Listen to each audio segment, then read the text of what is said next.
There's something unnerving about watching a film you've already seen only to realize it's not quite the same. A scene you vividly recall is gone. A line of dialogue you could quote by heart has vanished. The ending? Different.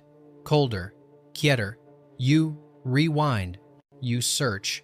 But it's no longer there, and no one can explain why. In cinema, edits are expected before release, director's cuts, test screenings, studio notes, but this is something else entirely. These are films that were already out there, already witnessed by audiences, reviewed by critics, archived in magazines, and then, quietly, subtly, changed. Not for restoration, not for clarity, but for reasons never made public. No press release, no Blu-ray reissue, no official note in the studio vaults, just changes. Like someone sneaking into a library to rewrite a single paragraph in a classic novel, hoping no one would notice, except some did. A bootleg VHS with an alternate monologue. A 35mm print whispered about at underground screenings. Frame-by-frame comparisons on forgotten forums, insisting that the blood splatter used to be longer, that the mother didn't scream, that the door didn't close like that. These aren't conspiracy theories. These are edits you can feel, even if you can't prove them. Tonight, we're descending into the fog of cinematic revisionism, where memory collides with manipulation, and where movies have been reshaped under our very eyes. Are these lost cuts accidents of time, or deliberate acts of erasure? 15 films, 15 cases of quiet interference, and maybe, just maybe, you'll remember a version that no longer exists. The Wicker Man, 1973. The theatrical cut of The Wicker Man is unsettling enough, but the version most people saw wasn't the version director Robin Hardy intended, and for decades, that version lived in the shadows, reshaped without permission. The film was originally conceived as a slow-burning pagan horror with deeply rooted cultural dread, but after the initial screening, British Lion Films demanded significant cuts. Nearly 12 minutes were stripped. Most of these weren't simple trims. Entire character arcs were lost. The narrative, once reflective and ritualistic, was made sharper, more marketable. What makes this case more disturbing is how the original negative was handled. Rumors swirled that it was buried literally in a motorway construction site. For years, fans claimed to remember scenes no longer found anywhere, extended ritual sequences, a different order of events, even alternate motivations for Sergeant Howie. In the late 70 seconds, a longer director's cut surfaced from a faded print stored in Roger Corman's vault in the U.S. It was damaged, incomplete, and yet, strangely more coherent than the polished theatrical version. The mood was slower, the transitions more ominous, and the final moments even more haunting. So which version is The Wicker Man? The one the studio approved, or the one they tried to erase beneath the ground literally and metaphorically? And if memory can survive without a master reel, what does that say about who really owns a film? Gremlins 2, The New Batch, 1990. Gremlins 2 was marketed as a madcap sequel, a chaotic, self-aware comedy that poked fun at its predecessor and itself. But early viewers, particularly those in select U.S. cities during its opening week, report seeing something off. The scene in question involves the gremlins breaking the fourth wall and interrupting the film itself. In most versions today, the film appears to melt and glitch, cutting to Hulk Hogan in a movie theater, intimidating the creatures into restarting the movie. It's absurd, brilliant, and iconic.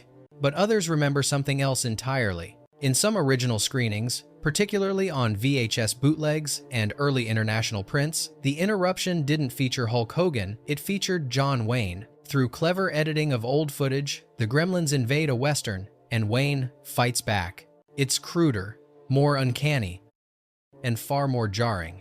So, why the change? Warner Brothers later claimed the Hogan version was tailored for theatrical audiences, while the Wayne version was meant for home video. But timing suggests otherwise. The change was implemented fast, with no clear explanation. Was it due to rights issues, test audience confusion, or something more deliberate, a shift in tone the studio wanted to control? Whichever version you saw might depend on where and when you watched it, but how many viewers today even know an alternate exists? And if a film can rewrite itself mid-distribution, what else might have slipped past us? E.T. The Extraterrestrial, 1982. Steven Spielberg's E.T. is beloved for its warmth, wonder, and emotional impact. But for those who saw the original 1982 release, there's a lingering sense that something was lost, not just in nostalgia, but in literal frames. In 2002, Spielberg unveiled a 20th anniversary edition with CGI enhancements. Some changes were cosmetic cleaned-up effects, a more animated E.T., but others were far more controversial. Most notably, the federal agents' guns were digitally replaced with walkie-talkies. It was a jarring revision of cinematic tension, rendering the stakes oddly toothless. Spielberg defended the change as making the film more child-friendly, but critics and fans pushed back, arguing it sanitized a key moment of fear and realism. The outrage became so widespread that by 2011, Spielberg vowed the original would remain intact in future releases. But here's the deeper twist. During the decade when the CGI version was the only widely available format, countless young viewers grew up never seeing the original tension. They didn't know E.T. was once threatened at gunpoint. They didn't realize a scene had been politically neutered not by ratings boards, but by its own creator. If the artist changes their own work, is it censorship or evolution? And when both versions exist, which one is canon? Or is that choice just another illusion, shaped by whichever disc happens to be in your player? The Exorcist, 1973. The Exorcist has always been a film surrounded by myths, but few realize that its theatrical cut, iconic as it is, was only one version in a quiet tug-of-war between director William Friedkin and author William Peter Blatty. Shortly after release, Blatty voiced concern that several key scenes had been removed. Chief among them, the now infamous spider walk sequence, where Regan descends a staircase backward, contorted and inhuman. Audiences at the time never saw it. Friedkin had cut the scene for pacing and believability, but Blatty argued it was the film's most shocking moment removed, not because it didn't work, but because it worked too well. In 2000, the version you've never seen was released, restoring not only the spider walk, but several philosophical conversations between Father Karras and Marin, altering the tone from pure horror to something more meditative. But in doing so, it also cast doubt on what audiences had actually experienced for decades. Were these changes additions or reinstatements? And why did Friedkin resist them so fiercely for so long? The battle over The Exorcist reveals more than artistic ego. It exposes the idea that even revered classics can be quietly reshaped over time, with later versions challenging the authority of memory. When terror is edited, is it still the same fear? Return of the Jedi, 1983. When George Lucas revisited the Star Wars trilogy in the late 90s, most changes were cosmetic CGI creatures, added explosions. But Return of the Jedi holds a deeper revision, one that rewrote the film's emotional closure. In the original ending, the Force ghosts of Obi-Wan, Yoda, and an aged Anakin Skywalker appeared to Luke. It was symbolic, powerful, an affirmation of Anakin's redemption. But in the 2004 DVD release, Lucas replaced the original Anakin, Sebastian Shaw, with Hayden Christensen, aligning with the prequel version of the character. No announcement was made, no context given, just a replacement, subtle, seamless, and jarring. Fans who grew up with the 1983 version found themselves betrayed. The change reframed the story. Anakin no longer returned as the man he became, but as the young Jedi he once was, bypassing a lifetime of sin, struggle, and atonement. Was this a narrative clarification or an act of retroactive denial? Lucas claimed the newer version was more consistent, but consistency, in this case, meant overriding emotional weight with visual symmetry. It wasn't just a new face, it was a different ghost. And the question lingers, who decides what redemption looks like? Clue 1985. Clue is famous for its multiple endings, a gimmick that worked beautifully in theaters, where different versions were shown to different audiences. But what many don't realize is that this wasn't the original plan. The film was shot with 4 endings. 3 were chosen to be distributed across theaters in randomized order, but one known only through whispers and script leaks was cut entirely. It allegedly involved Wadsworth, the butler, not as the ringleader or the fall guy, but as an avenging agent taking revenge on everyone. This ending was darker, bleaker, and tonally misaligned with the film's absurdist comedy. It was never released, or so the studio says. Years later, a 35mm reel labeled Ending D surfaced at a private collector's estate sale. It hasn't been digitized, and Paramount has never acknowledged its existence. Meanwhile, Home video releases defaulted to showing all three theatrical endings back-to-back, treating the film's core premise as a punchline. The fourth ending, if real, could reframe Clue as a tragedy masquerading as parody. So was this final version too bleak to survive, or too revealing to be allowed? Blade Runner, 1982. No film better illustrates the chaos of post-release editing than Blade Runner. But while the debate over the final cut and the director's cut has become a cinematic legend, few realize just how drastically the original theatrical version has been buried intentionally. When Ridley Scott first screened Blade Runner to test audiences, the reaction was cold, confused. The studio panicked. They added a clunky voiceover narration by Harrison Ford, who delivered it so flatly it was clear he objected, and tacked on a bright, happy ending using leftover aerial shots from The Shining. This Frankenstein edit became the official theatrical cut, but even as early as the late 80s, VHS and cable airings began quietly omitting the narration, and by the 90s, the so-called director's cut removed it entirely and reinserted the unicorn dream, hinting at Deckard's potential replicant identity. By 2007, the final cut, the only version Scott fully controlled, cemented a darker, more ambiguous narrative. But here's the twist. None of these cuts include scenes that early viewers insist they remember. Extended rooftop dialogue, a longer sequence in the Tyrell archives, an alternate version of Jorah's death. No proof exists, at least not officially. But forum threads and old Laserdisc comparisons hint at strange discrepancies. If those scenes ever existed, they're now phantoms, memories overwritten by official versions. So what is Blade Runner now? A restored vision or a manufactured one? When a film has 5 different versions and none match what you recall, which one was real? The Thing, 1982. John Carpenter's The Thing was a box office disappointment on release, too cold, too bleak, too hopeless. But in later years, it gained cult status for its atmosphere and ambiguity. Still, some viewers remember a different ambiguity, one that's missing from every known version today. The ending of The Thing is famously unresolved. MacReady and Childs sit in the snow, unsure if either is still human. But early theatergoers in a few test cities insist they saw something else, a slightly extended ending, where Childs' breath didn't fog like MacReady's or vice versa. It was subtle, barely noticeable, but enough to plant doubt. Carpenter has denied alternate endings, but Universal once prepared a more optimistic version for TV syndication, which included a narrator confirming the rescue of the station, essentially undoing the nihilism of the theatrical cut.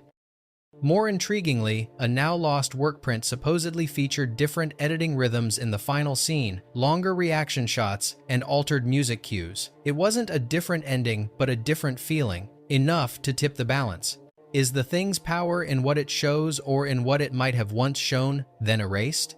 And when ambiguity itself gets edited, is that clarity or manipulation? The Texas Chainsaw Massacre, 1974.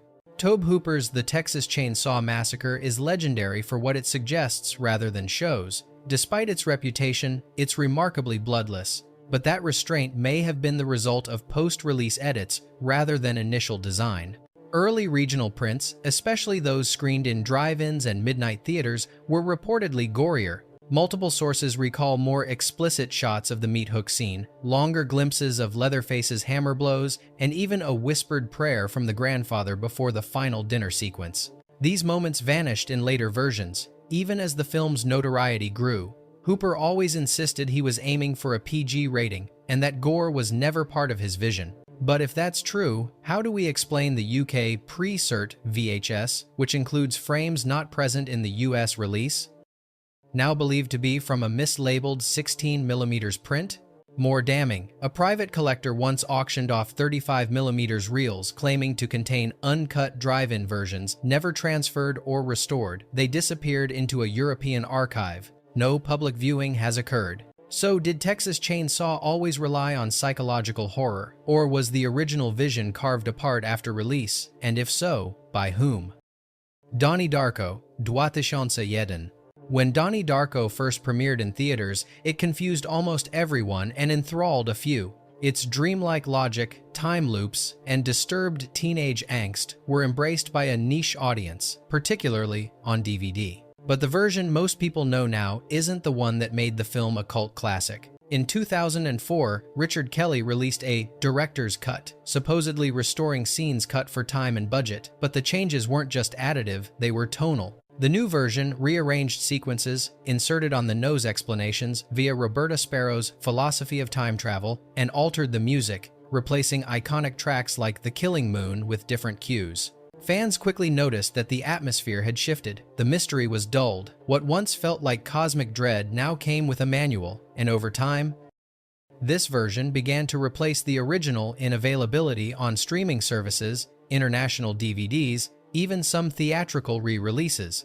But there's a deeper wrinkle. Some viewers claim to have seen an early test screening that included neither the theatrical nor director's cut edits. In that version, Donnie's fate was more ambiguous, and Frank's appearances even more cryptic, suggesting there might be a lost middle ground, now gone. So which version created the legend, and how many more versions will emerge as the timeline continues to fold in on itself? Rosemary's Baby, 1968. Roman Polanski's Rosemary's Baby is meticulously constructed, but there's long been a rumor that the version we know was trimmed after it was locked. Multiple memoirs from Paramount insiders mentioned studio discomfort with certain scenes, particularly the ones involving the Satanic Coven's rituals and Roman's dream assault on Rosemary. One assistant editor claimed that several sequences were tightened after the premiere, not before release. The oddity? Viewers from early New York and LA runs described scenes now missing, a slower pan across the Coven's faces, more audible chanting, even a longer pause before Rosemary awakens, as if the dream lingered just a beat too long. No alternate cut has ever been officially released, but rumors persist that Polanski shot an extended version meant for European prints, which was blocked from distribution by the US. Division. A single still frame showing a reversed angle of the impregnation ritual surfaced in a French press kit, but the footage itself has never emerged. If true, then Rosemary's Baby isn't just about gaslighting, it is gaslighting, subtly trimmed after its debut to soften the trauma while keeping the horror intact. And if something was cut after it was already public, what does that say about who controls what we remember?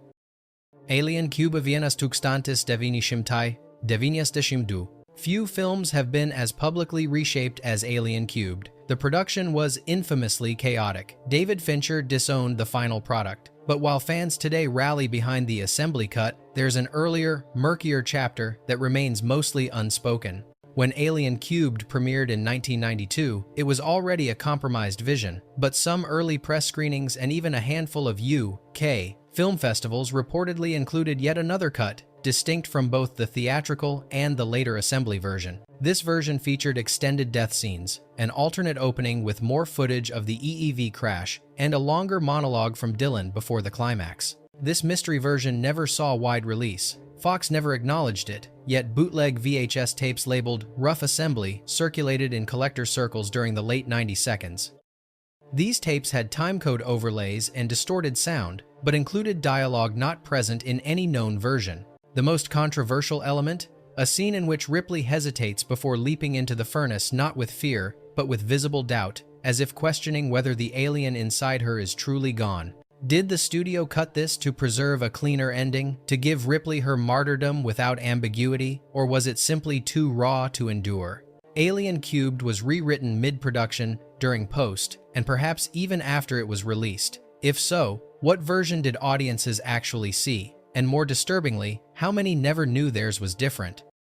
The Shining, 1980. The Shining is often seen as one of the most unflinching works of horror ever released, calculated, oppressive, methodical. But the version most audiences in the US have seen isn't the one Stanley Kubrick originally presented. Just a few days after its wide release in 1980, Kubrick ordered theaters to physically cut a scene from the end of the film, literally splicing reels frame by frame. The deleted scene featured Wendy Torrance recovering in a hospital where the hotel manager, Ullman, visits and hands her a yellow ball, the same kind that lured Danny into room 237. It was subtle, quiet, but ominous, and its removal shifted the film's entire psychological footprint. Without it, the story ends on the haunting photograph Jack in 1921. With it, the hotel's grasp lingers into the real world.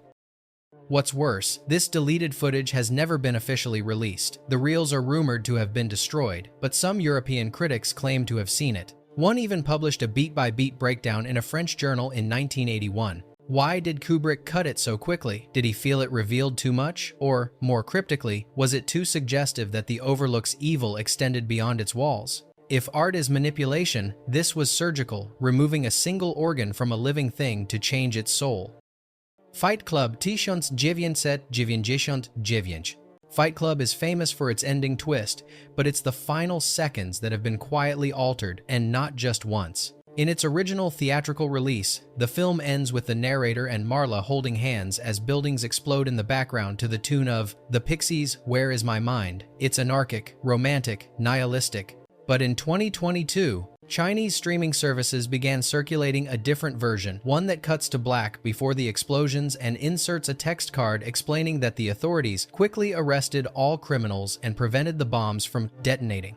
A total reversal of the film's anti-establishment tone. This edit became infamous online, but here's what most don't know. In certain test screenings in the US, another version existed, one where the final explosion was extended by several seconds, revealing additional unnamed buildings falling, suggesting the chaos was larger than initially implied. Both versions, the neutered one and the enhanced one, exist on opposite ends of the ideological spectrum, but neither was part of Fincher's original vision. So, what does it mean when the same film is expanded in one country and censored in another? Is the ending a message or a mirror? The Cabin in the Woods, 2012. Drew Goddard's The Cabin in the Woods was a self-aware deconstruction of horror tropes until it became something else entirely in its final act. But for a few audience members, that something else once went even further. Reports from early festival screenings suggest that an extended ending existed, one in which the ancient gods begin to rise. Not just earthquakes and rumbling, but visual glimpses, massive, Lovecraftian entities emerging from the earth, seen only in silhouettes. The studio allegedly cut these for budget reasons and to preserve ambiguity. The current ending fades to black after the final joint is lit and the temple collapses. But some fans remember a single frame of something beneath the temple, barely perceptible, a shadow, a claw, a face. This frame is absent from all Blu-rays. Yet screen capture threads from 2012 discuss it in vivid detail. Some suggest it was a glitch, others say it was intentional. The director never confirmed either. The question is, which version is scarier, the one that leaves it all to imagination, or the one that dares to reveal the face of judgment? And if you blinked, did you see it? Some edits happen in secret, others happen in plain sight, but the most dangerous ones are the ones you don't even realize occurred until years later, when something feels wrong. Were these cuts acts of artistic refinement or subtle control? Did we lose moments that didn't fit the narrative, or were we never meant to see them in the first place? Memory is fragile. Film is supposed to be forever. And yet, what if the movies we remember are already gone, replaced, rewritten, quietly erased? Which of these films do you remember differently? And more importantly, which version do you trust?